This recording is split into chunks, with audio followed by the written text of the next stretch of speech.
જે બધા વૃક્ષો છે ઘણા ખરા મોટા થઈ ગયા છે, ઘણી ઉંમર લાગે છે આ વૃક્ષોની, તો આ વૃક્ષોનું વાવેતર કોણે કર્યું ને એના વિશે તમારું શું કહેવું છે? વૃક્ષોનું વાવેતર જૂના જે ટ્રસ્ટીઓ હતા, રવજીભાઈ હીરાભાઈ જાસોલિયા,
જે દેવેન્દ્રભાઈ છે એ આપણને આ આશ્રમની સ્થાપના અને મંદિરની વિશે અને જે આપણે વાડી છે અને ગામ વિશે થોડું ઘણું આપણે પરિચય કરાવશે. ઓકે, અહીંયા આગળ આપણે વાત કરીએ, આપણે આ જે વૃક્ષોની વાત કરીએ, આ જે બધા વૃક્ષો છે ઘણા ખરા મોટા થઈ ગયા છે, ઘણી ઉંમર લાગે છે આ વૃક્ષોની, તો આ વૃક્ષોનું વાવેતર કોણે કર્યું ને એના વિશે તમારું શું કહેવું છે? વૃક્ષોનું વાવેતર જૂના જે ટ્રસ્ટીઓ હતા, રવજીભાઈ હીરાભાઈ જાસોલિયા, હીરાભાઈ રવજીભાઈ ભડિયાદરા, શ્યામજીભાઈ રવજીભાઈ ભડિયાદરા મોટી મને અત્યારે તો બધા હાજર નથી, ગેરહાજર છે. એ લોકોએ તળાવમાં અહીંયા પાણીની વ્યવસ્થા નહોતી ત્યારે તળાવમાંથી પાણી લાવીને ડોલથી કે ડબ્બાથી લાવીને બધા પાણી પાણીના વૃક્ષો બધા ઉછેર્યા છે એમણે.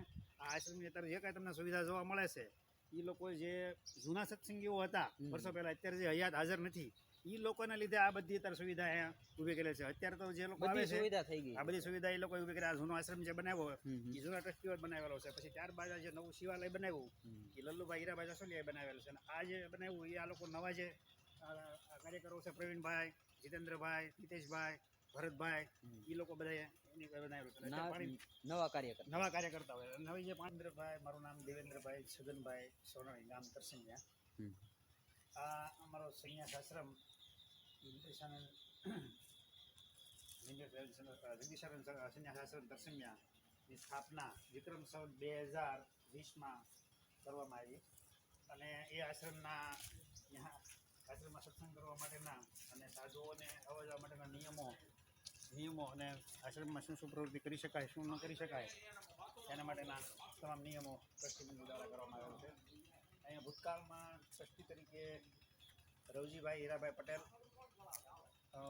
શ્યામજીભાઈ ભડિયાદરા, શ્યામજીભાઈ રવજીભાઈ ભડિયાદરા, હીરાભાઈ રવજીભાઈ ભડિયાદરા, રાગજીભાઈ સાચપરા, જયરામભાઈ માંગુકિયા, હરજીભાઈ અંબાભાઈ ભડિયાદરા, ઠાકરસિંહભાઈ કલ્યાણભાઈ સોનાણી વગેરે મોટી ઉંમરના જે મારા વડીલો હતા અત્યારે તો લગભગ તમામ ગેરહાજર છે. એમાંથી એક જ ટ્રસ્ટી અત્યારે હાજર છે, જે રાગજીભાઈ સાચપરા દેવડા ગામના છે.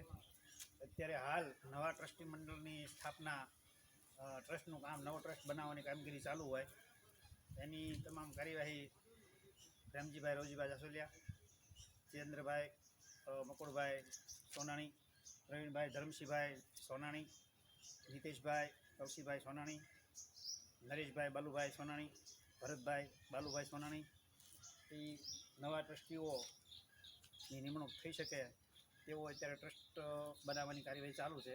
આ અમારા જગદીશાનંદ સ્વામીની આશ્રમમાં તો એમના અમારા ગુરુજી છે જગદીશાનંદ સરસ્વતી મહારાજ,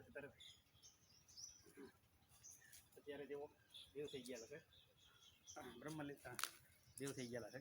અત્યારે એમના શિષ્ય ભોલાનંદ સ્વામી અને સદાનંદ સ્વામી બંને અહીંયા અવારનવાર આવતા હોય છે અને અહીંયા તપસ્યા કરતા હોય છે. આ આશ્રમની સ્થાપના 2020માં થઈ ત્યારથી આજ સુધી અહીંયા અવિરત સત્સંગની કાર્યવાહી, સત્સંગ રોજ સાંજના 4 વાગ્યાથી તે 5 વાગ્યા સુધી રોજ આશ્રમમાં સત્સંગ થાય છે. પુરુષો હોય છે, સ્ત્રીઓ પણ હોય છે. સવારના સમયે સ્ત્રીઓ અને પુરુષો બધા અહીંયા સત્સંગ માટે આવતા હોય છે. અહીંયા શિવાલયની સ્થાપના કરેલી છે. શિવાલયની સ્થાપના લલ્લુભાઈ હીરાભાઈ જાસોલિયા એમણે આ શિવાલય બનાવી આપેલ છે. અને આ સંત કુટીર છે, એમાં જ્યારે કોઈ સાધુ આવે ત્યારે સાધુ એમાં એમાં ઉતરતા હોય છે અને એમાં ભક્તિ એમાં રહીને સાધના કરતા હોય છે. આશ્રમમાં જે કાંઈ નિયમો છે તે નિયમોનું ચુસ્ત પાલન કરવાનું રહેશે. જે કંઈ સાધુ આવે એને આશ્રમમાં તમામ નિયમોનું ચુસ્તપણે પાલન કરવાનું રહેશે. અને ગામના અહીંયા જે ભાવિકો છે પહેલાં જે ઊભા છે અરવિંદભાઈ, એ હીરાભાઈ ભડિયાદરાના દીકરા, એ બધા મૂળ ટ્રસ્ટીઓ હતા પહેલાં જૂના. રવજીભાઈ હીરાભાઈ ભડિયાદરા, શ્યામજીભાઈ ભડિયાદરા, એ લોકો. આ પ્રવીણભાઈ છે તે નાનપણથી આપણે હમણાં તેમને મળીએ થોડી વારમાં. એ નાનપણથી અહીંયા ભક્તિભાવમાં અને નાનપણથી લગભગ 10 વર્ષની ઉંમરથી અહીંયા આશ્રમમાં એકદમ કાયમ માટે આવતા જતા રહેતા હોય છે. સેવા ભાવ આપે છે. સેવાની પ્રવૃત્તિ કાયમ માટે કરતા હોય છે. આપણે પ્રવીણભાઈને મળીએ ચાલો. અત્યારે અહીંયા આ બધી સુવિધા ઊભી કરવામાં આવી છે. બધી હમણાં તાજેતરમાં કચરો બચરો ન થાય એ માટે વ્યવસ્થા સારી એવી કરવામાં આવી છે. સ્ત્રીઓ આવે છે તે બધી કોઈ જાતનો કચરો ન થાય, બધા સુવિધા અને બધી સાફ સફાઈ કરે છે કાયમ. સવારમાં સેવા પૂજા માટે આ લોકો બધા કાયમ આવતા હોય છે. જે લોકો પાસે ઓધાભાઈ, લક્ષ્મણભાઈ, અરવિંદભાઈ, પ્રવીણભાઈ, પછી જીતુભાઈ, નીતેશભાઈ.